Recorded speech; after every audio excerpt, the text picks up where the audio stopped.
in the course of this discourse. First of all, there was a clear collaboration between the Kenyan government and Nigerian government.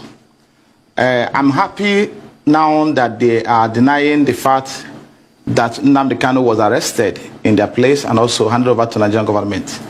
But I can assure you that by the time we finish with them at the international court, they will never remain the same.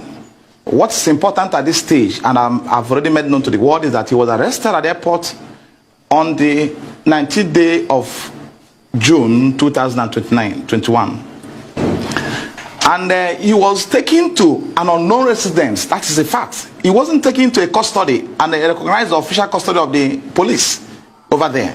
He was taken to an unknown residence where he was subjected to inhuman treatment.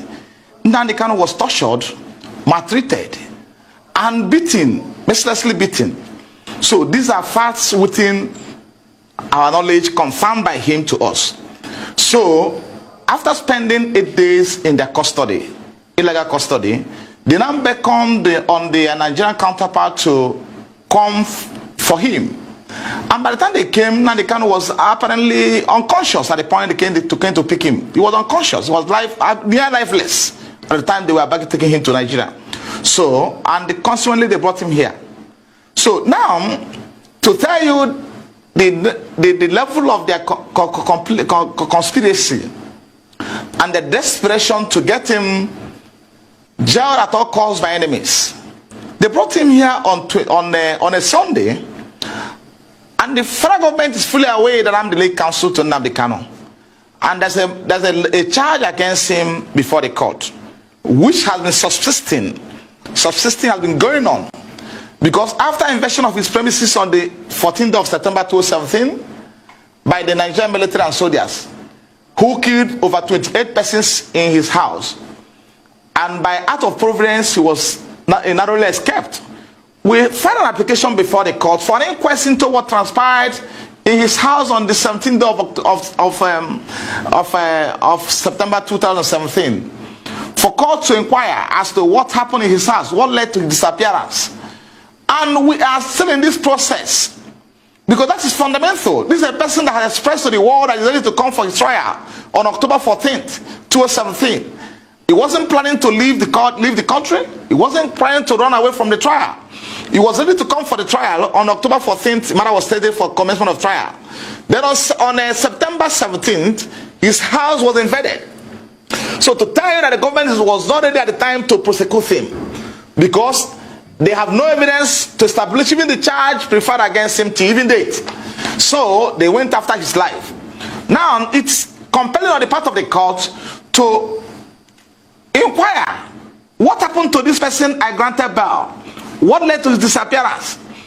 Then surprisingly, on the 28th of March 2019, when the matter came up for sureties to show cause why they will not be committed for contempt, why they were unable to produce Nnandi KANU. That was the proceedings of that day. The court gave an order revoking his bail. Then we said no, because the court should be bound by its records. We said no, and we filed an application to get that vacated. Since 2019 to date, the matter had severally come up before the court, the same court, and the court was not inclined to hear this application to vacate the order. And the worst is that the federal government has not filed any response to this application before the court.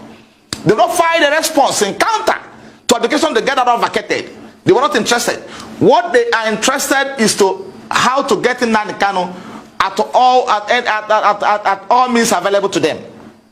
So now he was brought into this country on Sunday after being detained, maltreated, subjected to all forms of inhuman treatment, and inflicted with severe injuries on account of handcuff that lasted on his hands for over 4 hours till before he was brought to court.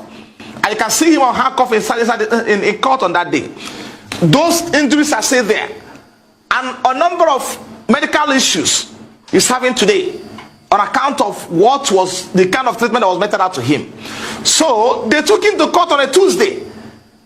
Labaran, who is the counsel that was in court on that day representing federal government, is fully aware that by the Sifan Ejiofor is the lead counsel in this matter. And I've been in court with him in all cases affecting Nnandi KANU and IPOB. He never extended the courtesy of informing me that my client was arrested was abducted, because in this case, wasn't arrested. So but when we get to that bridge, we'll cross it. He was abducted and kidnapped from Kenya and brought into this country. So now he didn't feel it confident. Didn't see it confident or didn't appropriate to inform me that my client was arrested and been brought to court on Tuesday. So that shows there's a collaboration between the government in question, as we stand today, and the people who were appearing before them.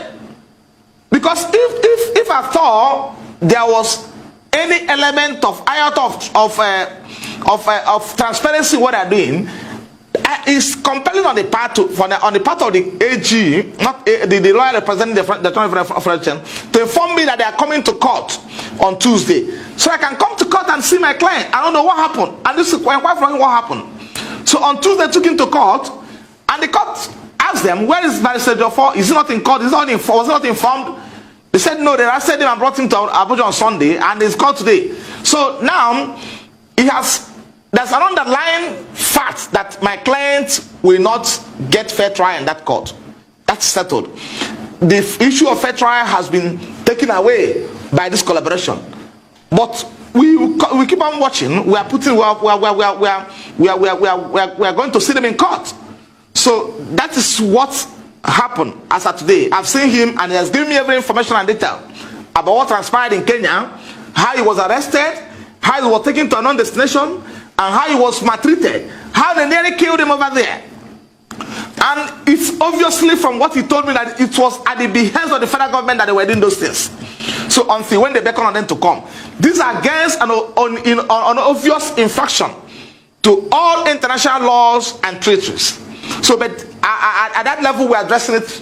We're going to address an international court at that level. So let me concern myself what's happening in the country. So it's obvious from every indication that my client will not get a fair trial in this court. Obvious. Until when the contrary is established. And now, Nnandi KANU was mandate in prison custody. Let me underline this fact.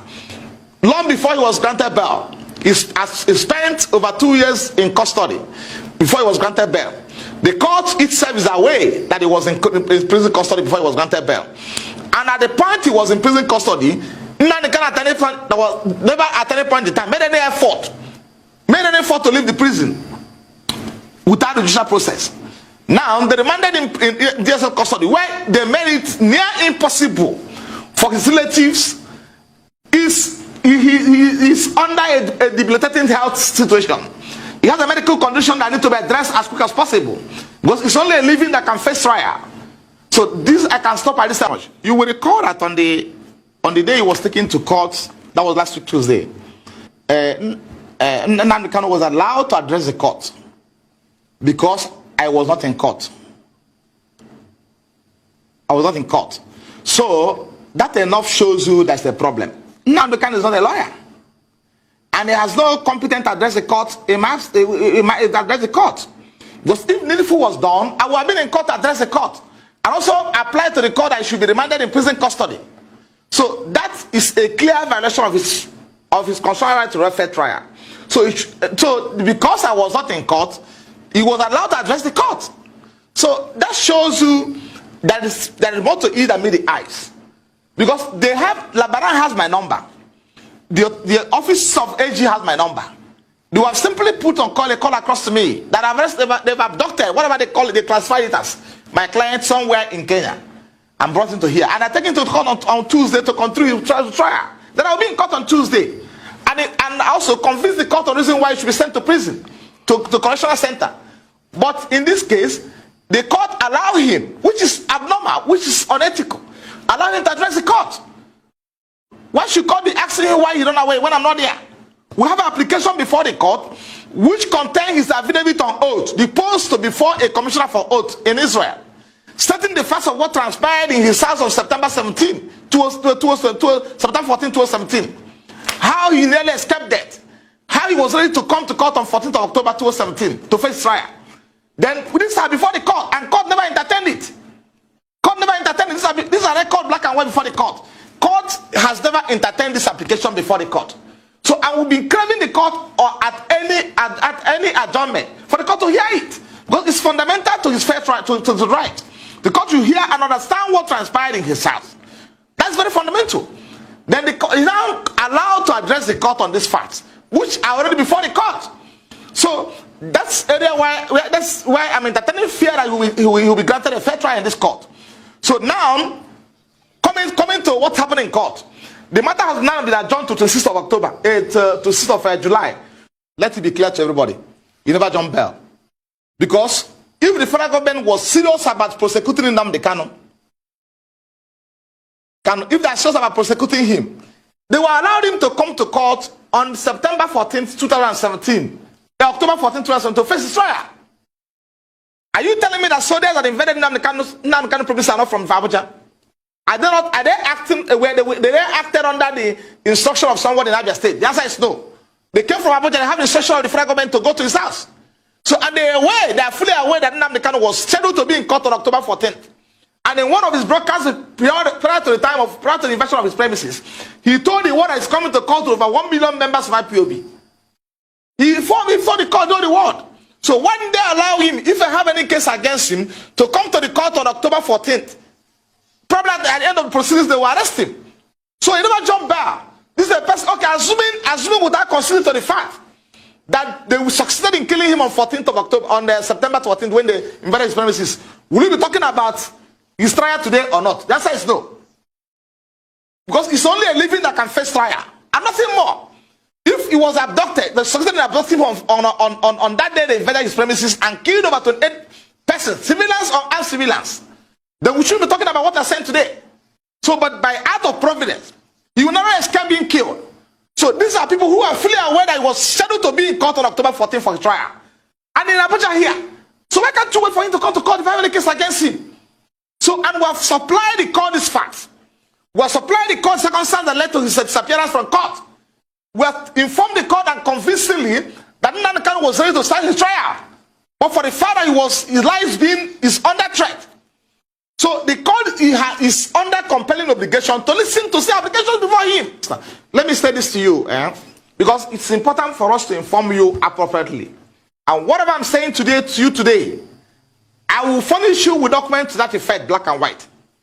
Before the date slated for his trial, the federal government, acting through the Attorney General of Federation, filed an application to vacate his bail, to vacate his bail, right? On the premise that he has violated his bail condition. This application was filed in black and white and served on me. And I responded to that application because it's a matter for court to decide. We cannot at this stage, at that point in time, or probably during that period, determine when Nnandi KANU violates his bail condition or not. And also, I want you to appreciate the fact that I had also filed an application to validate their bail condition before they file their own. So this is a pending application before the court. The court to hear my application to validate his bail condition, hear the one filed by the federal government that he has violated the bail condition, and also hear the one I filed in reply to what the federal government filed, stating that Nnandi KANU never violated his bail condition. So they're supposed to hear those applications. The court is under a duty to hear that application and make decisions